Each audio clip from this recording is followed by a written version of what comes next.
This week I'm having a chat with Kristin and Fabio from the YouTube sailing channel Harbours Unknown. Kristin and Fabio are cruising around on a new Seawind 1600, an offshore cruising catamaran built in Vietnam by an Australian company. Fabio is from Italy and Kristin is from Rhode Island, and they previously owned a Dragonfly folding trimaran and also cruised an Oceanis 473 before going big with an ocean crossing catamaran. Since taking ownership of their boat, they've cruised up and down the east coast of the United States and are now sailing down to Panama, where they're waiting to cross through the canal and begin their largest passage to date, crossing over to French Polynesia. If you want to follow Kristin and Fabio, you can check out their YouTube channel Harbours Unknown.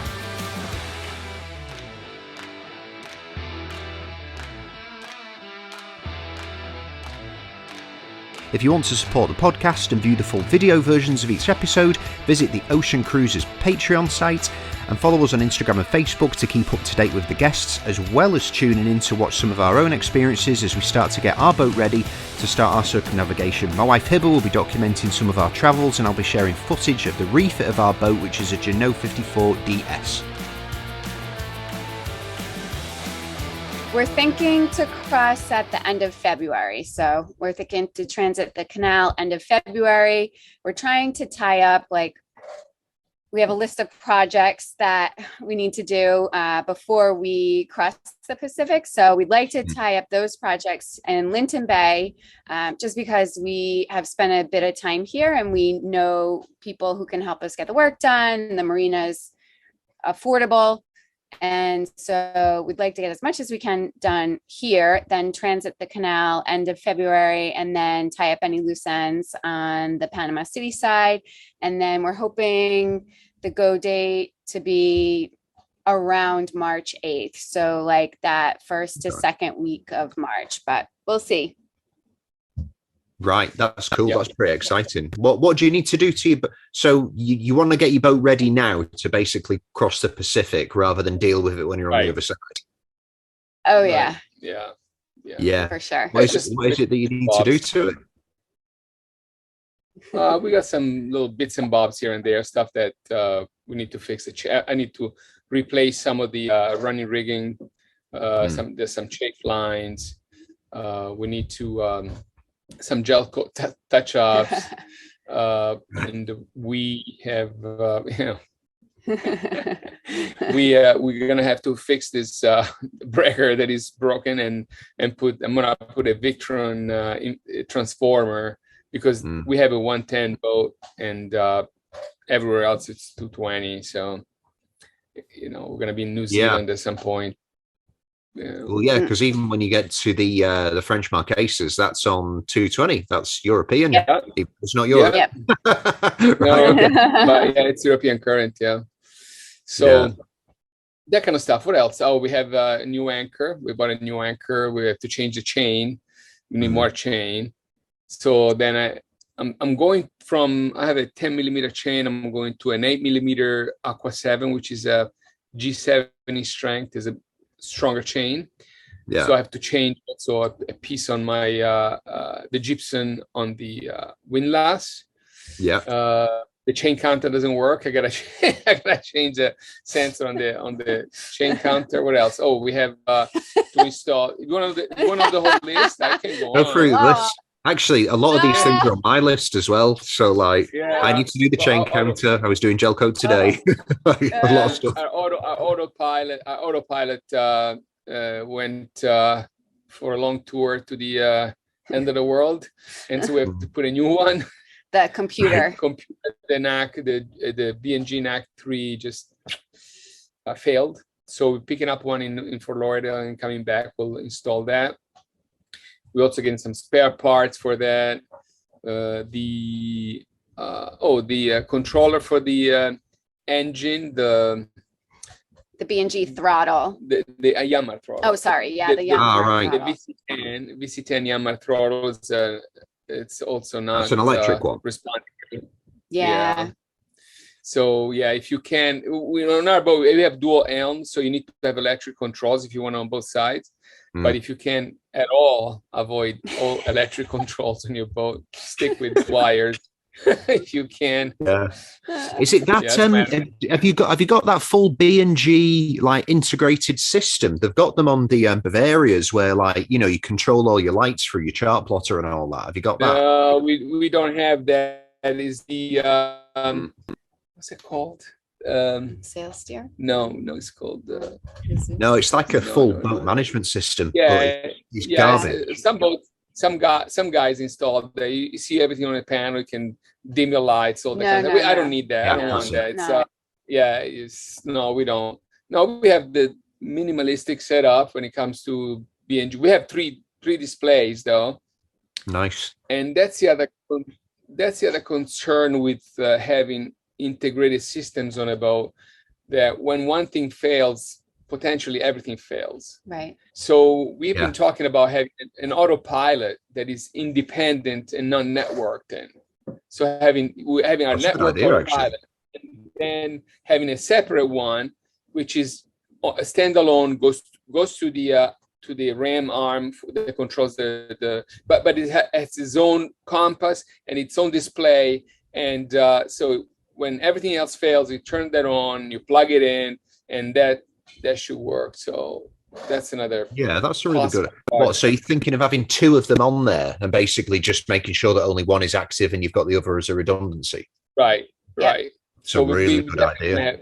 We're going to have definitely two autopilots. Whether or not the second one is going to be networked in or not, I still haven't figured out. But I think ideally, I would love to have something that is not networked, because we've learned that a lot of these sensors on the NEMA, when they fail, they can trip the whole system So we had that happening with the depth sensor, the DST. Was that 810? 810, DST 810, which is a sensor for depth and speed in the water, and that failed, and all of a sudden everything was going berserk on the B&G. So yeah, it's a bit of a problem, isn't it? Like even if you get corroded wires like to like one of your instruments, sometimes it can send everything haywire. Have you? So you're in a Seawind 1600. Is it 1600? Yeah. So that's a 60-meter catamaran. That's a pretty beast. I suppose a hydro vane isn't strong enough for a catamaran of that size. No, I would love to have a hydro vane, but I don't think you can. There's so much apparent wind in these cats that go fast, and so it's really hard to keep up for the hydro vane. I wish they made one.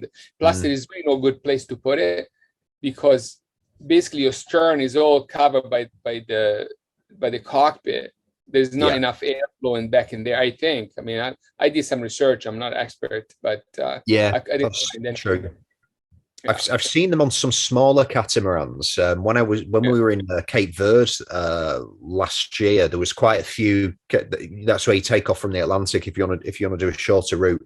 There was a few smaller catamarans like lagoons and FPs there, where the sail was just tall enough to catch a bit of wind, from like above the cockpit area.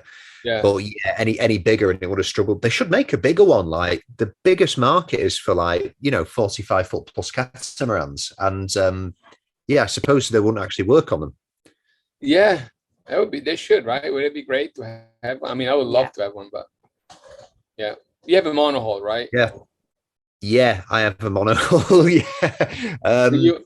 To be honest, I actually wouldn't get one. I think they're really good for specific types of boats. Like I've used one on a lightweight monohull, and because it's a small rudder that's on there, it's like I just didn't find it responsive. It's like we broached we almost broached nearly quite a few times. Wow. But because it's such a small rudder, like if the wind catches you and it kicks the stern of your boat around, like that little rudder isn't going to bring your boat back from a broach we found. So when the weather got tough, we had the autopilot on anyway. There's a redundancy. So if that's the case, what's the point? You're only saving a bit of energy. Yeah. So that's quite cool. That's a pretty big list you've got. But that catamaran, it's always a big list, isn't it? But that catamaran is a pretty seaworthy vessel. They're really good cats, and they perform incredibly well. Yes. We have a friend ahead of us in in the Pacific who's just crossed last year, the same boat, and he's now in New Zealand, and he had a wonderful passage, and he was telling us that it's like churning the waves with that downwind sail. It was beautiful. Yeah, so I bet. I'm looking forward to it. Yeah. Did you buy that new? Yes, we did. Yeah, Right. it was not, you couldn't find, actually, there weren't any on the market. We bought the boat right when everybody wanted a boat during COVID. Just Oh, before. yeah. Just before COVID. Busy times, yeah. Just before. Yeah. And so there weren't any on the market. I looked at one before they did the 1600, before Seawind did the 1600. This boat was actually built by Corsair. It was there were three boats built. There were in New Zealand, and only two of them made it in the water, and one of those was for sale. So I looked it up, and I almost flew to New Zealand to look at the boat. But by the time I got to talk to the guy, the boat was sold. They were going like hotcakes. Yeah, that's really it's great. And catamaran, I mean, catamarans were overpriced anyway. But Jesus, like when COVID kicked off, everyone was just like, "Well, buy a cat." Yeah, they were nuts. Like we had to look at like some lagoons in the marina that we had our boat in, because my wife was like, she was not going to do monohull for a while, and I convinced her of it. And like some of the lagoons that were like 150 grand like last year, they were on the market for like 220, 230. Like this is ridiculous. Like, but people buying them. Yeah, absolutely. And so we looked at the new one, and we called Seawind, and they put us in touch with the dealer in South Florida, and we were, apparently somebody who was on the list to buy one dropped out, so we got this boat relatively quickly. Yes, but now if you want to buy one, apparently the next haul available is in 2027. Whoa. Oh my God. That is nuts. Can you imagine going to buy something and they're like, yeah, you can get it in 4 years? Like, what? No. Yeah, that is crazy. Well, they're know. really good. There's a guy that does a YouTube channel called Nick, who's he's doing like a full factory build video. I think he's got one. Yeah, but a small sure. Yeah. But yeah, he's got the 1370. Yeah, that's right. Yeah. They're super well made, and it's such a testament to the quality of that manufacturer that they will allow a YouTuber to just film everything about the boat being made as well. Yeah. You know, that boat, that they have not delivered one yet, and they have 80 orders. Wow. That's pretty impressive. And then they're actually, but they're not expensive. Like considering, well, I mean they are, but considering what else is out there for the same size, like they're actually very competitive. The same price. They're more or less the same price as like a shit catamaran, and they're actually a good catamaran. So I can see why a lot of people want to buy them. Yeah. So yes, that was one of the reasons that steered it toward this boat, because it ticked all the boxes that we wanted: some performance, dugger boards, the good visibility from the helms, and the price was a few $100,000 less than the other boats that we looked at, because we looked at the Balance 52, the Katanas, where we didn't like the helm position. And of course, you have the more expensive was the H&H and and the gunboat, but obviously that's like so far out of the budget. Range. And then the Ultramare was is nice, but the helm, we wanted something that wasn't so exposed. Some protection over the helm. The Ultramare back then didn't have much protection over the helms. Right. So. No, I think they're fantastic. Like I was watching some of those videos that Nick was putting on, and I've looked at them a number of times before anyway, and it's like they've made a catamaran, first of all, that's not for the charter market, which is great. They've actually made it for an end user, and they're incredibly practical. Like they've not wasted space, they've not wasted function on stuff that's not necessary for a sailor. So yeah, they seem like they're made exactly what for the type of purpose that they say they are, which is great. Right. See, everybody in the factory and the owner, they come from a sailing background, so sailing background. So Yeah, I suppose it's better than Very like happy. some of the big manufacturers, the people that run it from like finance backgrounds. So it's like, I know. you know, Lawyers. Right. yeah, exactly. Yeah, some of them are. It's like, what, you know, are you getting a boat that's amazing when the person that's running a company is like a lawyer? Possibly not. There's a gunboat in the yard here. They are phenomenal. Like they are so Yeah. they're incredible. It's like Spectacular. there's an area around the back of this yard where all the catamarans are stacked up, and there's like there's a gunboat, there's a H&H, there's a couple of Ultramares, there's a Katana, like an older Katana, and yeah, the gunboat just stands out for a mile. It's obviously owned by some pathetic British person with a small penis because he's put like 007 on the side. So yeah, trying to demonstrate some ego or something. I hope he's not listening. He's probably a lovely gentleman. I'm told. But yeah, he's put 007 on the side, like a time to kill and the gun or something. Pretty pathetic. Yeah, no, we just saw one pulled in yesterday, 2 days ago at Shelter Bay, like a 60 some odd foot new brand new boat. My God, it's beautiful boat. How many millions is one of those? Probably $5-6 million, something like that. At least. I just couldn't imagine sinking that much money into something that would just set fire and burn to the ground so easy and so quickly. You know? Yeah, I know. Well, we can attest to that. Almost happened to us. Almost happened to us. Yeah, no. Well, surely the marina would have like liability for something like that. Oh yeah, I'm sure they have plenty of insurance, but yeah, it's I think when you get to that level, you're gonna, you know, those people, they're gonna have a captain and a crew, and so it's a different different stuff that we talk about. We talk about people that like us, that like to sail their own boat, go to places, make their own choices, and explore the world, and you know. Right, it's a bit different. Yeah. It's, you cannot yell at anybody. Like once you get to catamarans that size, you need like 3 or 4 people just to dock them. You know, like they're so huge. I tell you what, it's just worth, like, because we've just been speaking about the boat for ages. It's a great boat. I enjoy speaking about Seawinds. So what background are you two from? Like Fabio, I take it you're from a different country. You got a slight accent. Thank you for your kind understating my accent. I'm from Italy originally. Oh, very nice. Where in Italy? I was born in Italy.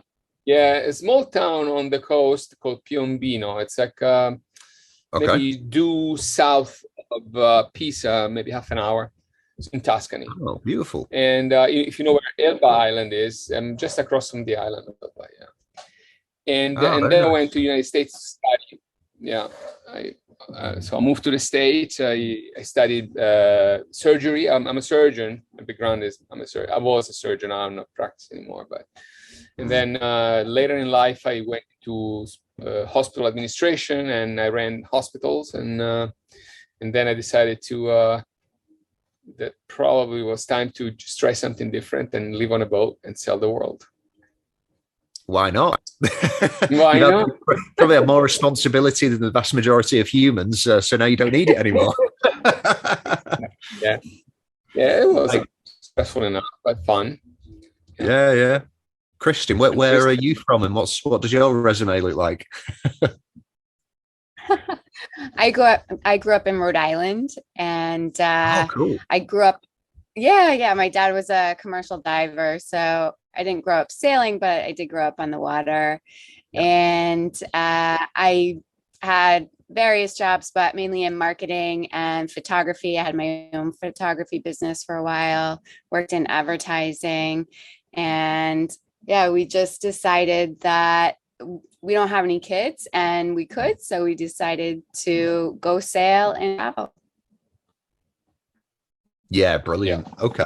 Yeah, that's really cool. And I can definitely confirm that sailing with kids is way harder, and it definitely takes probably quite a bit of I wouldn't say the fun out of it, but gosh, like managing a boat is hard enough. When you've got a little like a little demon running around that just wants to play with every single button on the boat, it can be pretty challenging.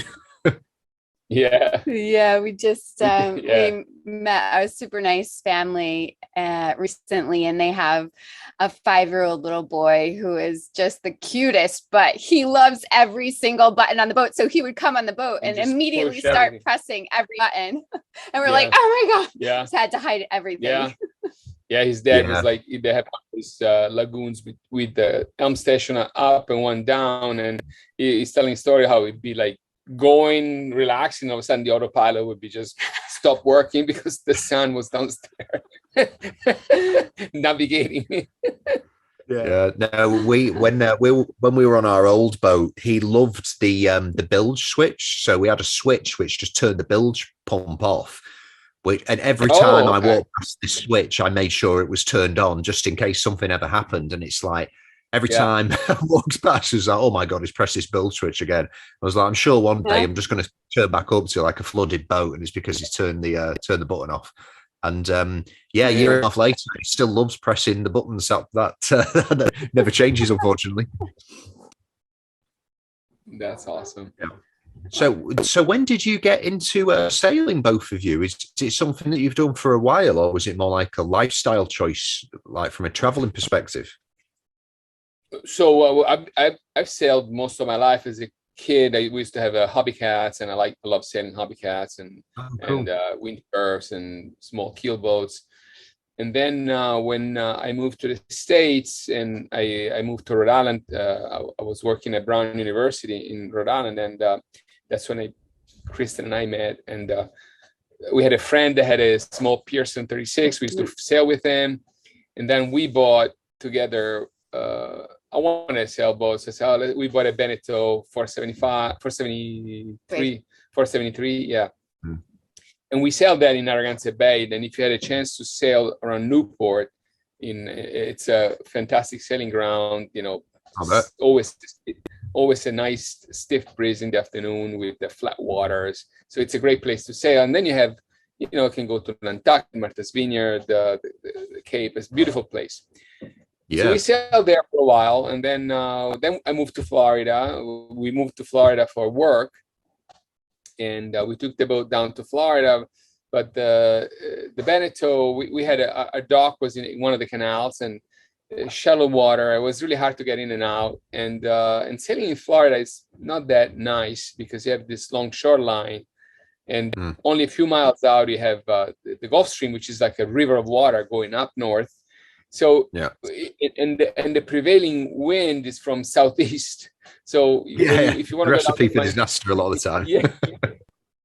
The recipe for tacking a lot in a short period of time and going backwards. So we were doing a lot of that. We were sailing backwards quite a bit, and so we decided that wasn't the boat for us because we wanted to go to Bimini, we wanted to go to the Keys, and it was always I was working very hard. The weekend wasn't enough for any of that. So we sold the boat and we bought a Dragonfly 35, which is a small trimaran. Okay. Very fast. It's like, and that was fun because we could really zip up and down and have a great time. Those are the ones on the hydraulics where the two holes. Yeah, correct. Those are they're really well made, eh? Like they're really well manufactured. In Denmark. Great manufacturer. The amas, the two side floats close, and so you can really put in a regular slip. But then they just fly over the water. I mean, they're just sailing on a railroad. They just stick in there and just go. It's fantastic. And then, but I still, even with that, both of us were working so hard that we could never enjoy it. Yeah, it's hard when I'm sure working full time and with the house and all of that, you just get wrapped up in the day to day, kind of just running on the hamster wheel. And we did enjoy the boat, but then a lot of times when you go to use it, you have to actually fix something. And so you spend your time fixing the boat the majority of the time instead of actually using it.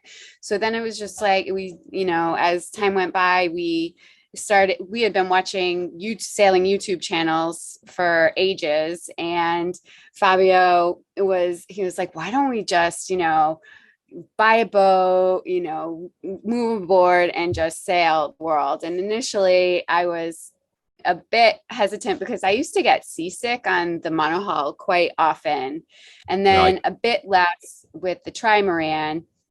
And so we started talking about a catamaran. So I said, before I commit to living on a catamaran, I need to go on one. So we actually did one of the ASA. Yeah, right. I mean, I need to like step foot on a catamaran, make sure I'm not going to be like sick or on, drugs 90% of my life. So we did one of the ASA catamaran sailing courses that went from Fort Lauderdale down to Biscayne Bay and over to Bimini and back. It was a week. Oh, cool. And yeah, it was great. It was a great experience. I did not get sick at all, which was fabulous. And so, yeah, from there, it was, we started planning to get a catamaran and, kind of started with the idea that we would sell everything and move aboard and travel. Yeah. Yeah. But I mean, so I suppose like the Oceanis 473, that is a cruising boat. Like those things are actually pretty good in terms of a monohull. Yeah. But if you want to go to some of those shallower locations, probably not ideal. Because that's actually quite a deep draft for a 47-foot boat, I'm sure. Yeah. Like 2.5 meters. 6 foot. No.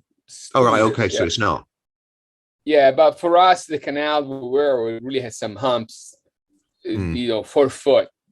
And with the tide, always have to wait for the tide to get in and get out. And I remember 4th of July, my family flew in from Italy, and we went out to watch the fireworks from the ocean. And I miscalculated the tides, and coming back in, we got stuck at the beginning of the canal, so I could see my house. We could see the house, but we were stuck there, so we had to drop an anchor and spend the night. I had to jump off the boat into somebody's yard because I had to go to work in the morning. So and then they slept on the boat. We stayed on the boat until the tide came up. So that kind of stuff makes you not serviceable. Yeah, definitely. We it don't was have just problem in the Med with the tides, but in the UK it's pretty bad as well. Actually, like you get like 12-meter tides in some places, in very few, but I think there's a couple of places where you get like 12-meter tides. So really, I mean, taking away that 473, you've gone from like smaller boats. You did a Dragonfly, which is like a fun boat, basically, that you could cruise on. But this is like your first proper big investment boat that you've bought to like go long-term cruising for sure. Right. Yeah. This is it. I think it's the best of both. I mean, all worlds really for us, because being a performance cat with the dagger boards, you can still sail upwind and relatively light wind. So you can still sail a good bit of time. The motion is great. And it's plenty of space for the two of us. It's fabulous. And the helms again are semi-protected. So it really is. It's a nice layout, nice cabin, and a nice cockpit, spacious cockpit, so we can have people if you want to have people over, it's nice. Inside it's not as, if you've been on a lagoon or a Fontainebleau, the same size, they're like palatial compared to this. I mean, this is pretty narrow. Well, they can't sail. The cabins, I mean, so our cabins, for example, our beds, you cannot walk around. Like in those boats, you walk around the beds, you go, you have a couch on the side and all that. It's a sailboat. It's a sailing vessel. Yeah. I mean, the thing is that the lagoons, they're amazing to live on, and they are beautiful, like without a doubt. If you're okay with cruising and turning your engines on every so often, or like waiting for a long time to get wind, then it's fine. But I've been on a number of them, and you need like 80, 90 degrees in order to actually get somewhere. And if you've got like a tide against you as well, you've just got no chance. Like you really haven't. So I think if I was going to go catamaran, it would definitely be something that's a bit more like performance oriented, that can actually sail at a tight enough angle. So pretty good choice from that perspective. Like after spending time on it, do you think you made the right decision, or is there other boats that you look at and they're like, okay, maybe we should have gone that way? So we love this boat, and I think that's going back, we buy the same. I agree, right? Yeah, I definitely agree. Unless our budget was expanded by like. I think that a close contender would have been the Balance. For sure. The Balance 2.6. Yeah. It's a very, very nice boat. It's, we're talking like $500,000, $600,000 more. So, right, exactly. So it's another boat. Right. Yeah. So yeah, and it's a lot more carbon. It's speed wise, I'm not sure if it's any faster, but definitely it's more technological. But also it's all carbon. So then when things break, it's that much more to fix things, so it's just not even just the purchase price, but just owning the boat is that much more expensive. Much more expensive. Yeah. Yeah. So, yeah. It's like with the HHs, like they really sell us, oh, it's carbon here and it's carbon there. I'm like, well, that's great, but how many people are going to buy a cruise boat that are going to really utilize that extra couple of knots that carbon makes? And how likely is it that carbon's going to break and it costs a fortune? It's like, I actually don't think it's practical or useful putting it on them. Not if you're a cruiser, but they are cruise boats. They're not performance catamarans for racing. No. They are cruise boats. That's what they're made for. No. What type of cruise have you actually done since you started? Like, where did you actually pick up the boat from? Did you pick it up from Florida? Yeah, go ahead. Yeah, so the boat was delivered to Miami. It was put on a cargo ship from Vietnam, delivered to Miami, and Fabio was still working at that time. So we moved aboard the boat in, August of 2020, because it was delivered right at the end of July. So moved on the boat right away. And it was pretty funny because we actually stayed at our friend's dock that was right across the canal from our old house. So we could look into our old backyard for a while. And then they sold their home, and we bounced around to a few different marinas and docks in Fort Lauderdale until Fabio. It kept working for a while. Yep. That was, there was kind of like phase one of the plan. Yep. Was to sell stuff and get used to the boat and keep working and see what was next. And when we were able to, then COVID hit. Yeah, and so in the meantime, we did do a trip down to Key West. And we did a trip over to the Exumas for a few weeks in the Bahamas. So that was great to test out the boat, see if anything needed to be addressed. And And then finally we decided to retire, and then we went up north. Yeah. So then once Fabio retired, we took the boat, we sailed up the US East Coast to Newport to visit friends and family, spent a couple months there.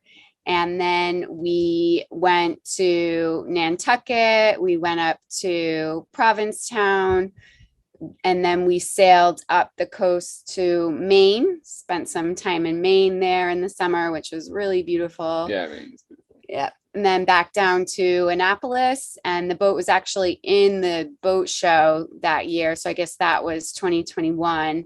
So the boat was in the show, and that was a really fun experience. Everybody was getting on board. We had lines of people coming on the boat to check it out. Yeah. And how did that work out? What did they like do a deal with you or something, or was it when you bought it they were like, it has to be at the boat show or something in this year? So we did have a deal with the broker that he would show the boat in the Miami Boat Show, but because of COVID, the Miami Boat Show was canceled twice. Oh, right, okay. So they asked us if we would do Annapolis, and it was, for us, was actually on the way. So we didn't have to, because we know that the shows were actually being canceled, so we were out of our commitment. But we wanted to be, to be good doobies, and we showed at Annapolis, and we loved it. I gotta be honest with you, it was fun. Yeah, it was a good experience. We met so many people. Yeah, I think that would actually be a real cool experience. Like, and especially because you've done your YouTube stuff as well. That would actually been like pretty helpful. So people who watched, your videos or watch you online, they could then actually come and see your boat. That would be quite cool. Yeah, we did have some fans that came on board. It was interesting for the first. We had just started, but it was kind of cool to walk around and say, "Hey, you guys, hey, Harper's Unknown." It's kind of cool, And It was great to see people in person and actually talk to them, and see that they enjoy the channel and are finding value in it. So that was great. And we met other YouTubers. So Brian from Dallas came on board with us, and he wanted to look at the boat, and so it was kind of interesting. Yeah, it was fun. Yeah, that's cool. I think I'll be going to that one this year because we've been working with a bunch of companies for all the upgrades on my boat and stuff.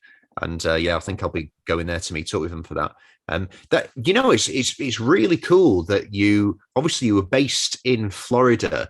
You got your boat. You decided to live aboard and take off, but you just didn't immediately go to the Bahamas. You actually went up north. You did some proper sailing. You actually saw cool places in North America.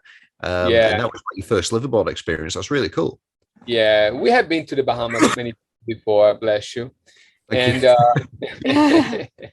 and so it was, we like New England. We have family there. We like friends, and I thought it was interesting to spend some time in Narragansett Bay, where we had a first boat, and in the same kind of area that we sailed in the past, and so it was very pleasant. Yeah, and the sailing culture in Newport is just great. So you've got races every weekend, and so it's just a really great vibe there. So that was definitely a lot of fun. Yeah, but that would have been really cool. So then from there, you basically went back down south through the Caribbean. How much time did you spend in the Caribbean? No, actually, So we actually went back to Fort Lauderdale for a couple of months to do some work on the boat. And then we went over to the Bahamas, the Abacos. Then we had to go back to Fort Lauderdale, just wrap up some loose ends. And we actually ended up skipping the Caribbean because it was late in the season. So it was already May. So it was already May. So we decided to skip the Caribbean, and we were trying to get insurance. And the first quote we got was just unaffordable. And so we were like, oh gosh, are we going to have to go back up north? And so how much was it out of interest? Because I've been having a few conversations with people about insurance prices recently. So what was it? It was like 2.5% of the boat. It was like $32,000 a year. What? I'm not kidding. $32,000 for U.S. East Coast, Bahamas, Caribbean, and we wanted to transit the canal to Marquesas. So it was a huge ground, right? But it was unaffordable. We're paying $6,000. We paid $6,000 for the prior year. So we said, okay. Where did you get that price from? Who thought about that price? So a couple of companies. Of companies. And what we learned, and some good that we learn, is that once you get a price from somebody, they all go to the insurance company. They are brokers. They're brokers of policies, and they all go to the same places. So one person has, they ask you, name of the boat, name of the, all the information. Everybody else will give you the same price. Right. So finally thankfully we found a company in England, Top Sail. But we dropped the U.S. East Coast coverage. So we dropped we said that we would stay out of hurricane zone. And so then it's still astronomical, but it's like, what is it? The standard kind of 1 or 1.5% of the value. So it's 16 grand. It's almost 16 grand. So it's still like astronomical. That's nuts for insurance. That's crazy. Yeah. But it's America. Like, even if you just want healthcare, like, it's going to cost you like a disastrous amount. But it's a British company. Yeah, Top Sail is from UK. That's correct. Well, yeah, I mean, so mine is, the insurance on this is like just under $2,000, and that's basic. It's 1%. It's 1% of the market value of the boat. So I suppose. So we have, So it is, that's kind of routine, 1 to 1.5% of the value of the boat. I guess for us, this boat is, it's about $1 million, right? However you turn it around. So Yeah, I Anyway, see. But do you know what would just make more sense would be like, we'll give you the insurance so you're insured against, some idiot flying into you or whatever, but just put a few things in there that you're not covered for. Because I think where insurance companies probably lose money where there's just these constant little charges that come through. Yeah. Like just take away like gel coat works to the hull or Right. We would stuff, never. I'm sure. Yeah, if you Yeah. wiped all that off, like they could probably bring the price down a bunch. I've never claimed. No, I have claimed insurance once, but it was not my fault. There was a storm, and in the south of Spain, and it actually sunk quite a few boats in the marina, but it snapped my ground line. We do this thing called med mooring, where like you reverse into the spot and all that. Sure. And you'll know you're from Italy, okay?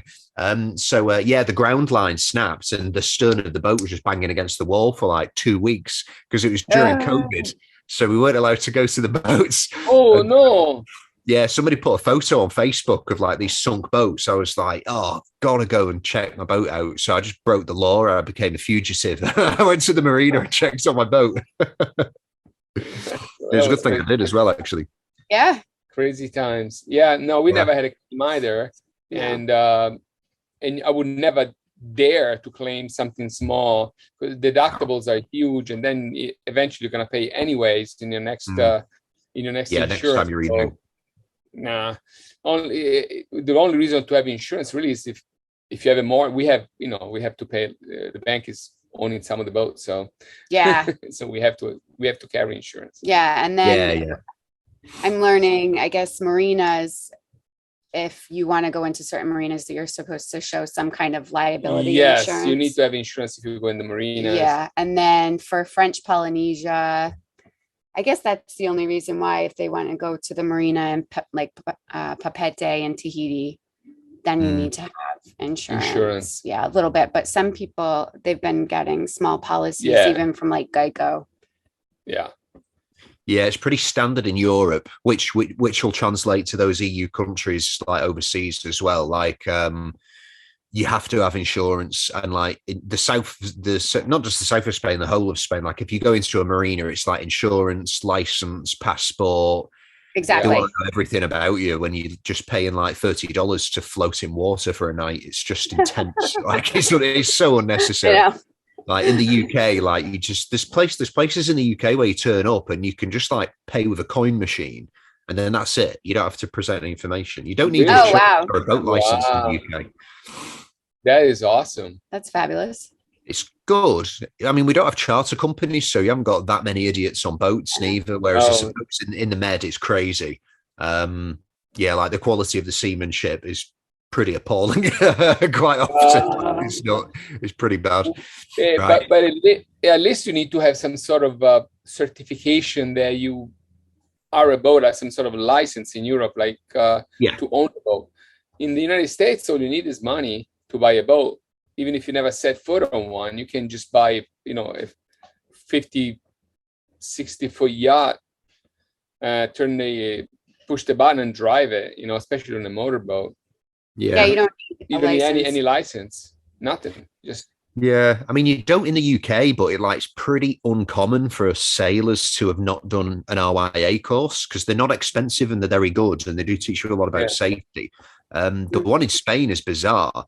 Like, I think the basic entry license for a boat, I think you only have to spend like half an hour at the helm, and then the rest is theory. But the theory is ridiculous. Like one of my friends who did it, he was like, the Spanish license is better than the RIA. I was like, that sounds stupid, so I bet it is. And then he was talking about the type of questions they had on the test. And they were talking about like propeller pitch and like different engineering, like structural engineering stuff for boats. I'm like, that is not necessary. Like, you've sailed the boat for half an hour. Like, you know, angles of propellers. Like, what on earth is that? Oh my God. Back to engineering. Yeah. Some of the questions were basically engineering questions, which is pretty nuts. Okay, so you're in Panama now. Yes. You're about to. So you said you're going to go back to Florida to settle some business stuff, and then you're heading back to the boat to cross. Yeah. Yes. Yeah. Have you got like a crew mapped out for going through the Panama Canal? Because you need dudes with tires, don't you? I've seen it. Yeah. We have some friends that are going to come on board and help us. The line handlers. Yep. The line handlers. Some other cruisers that wanted to have the experience. Mm. Yes. Yeah. There's a guy we met that when he met us, he was like, listen, if you ever go through the Panama Canal, please, I want to be a line handler.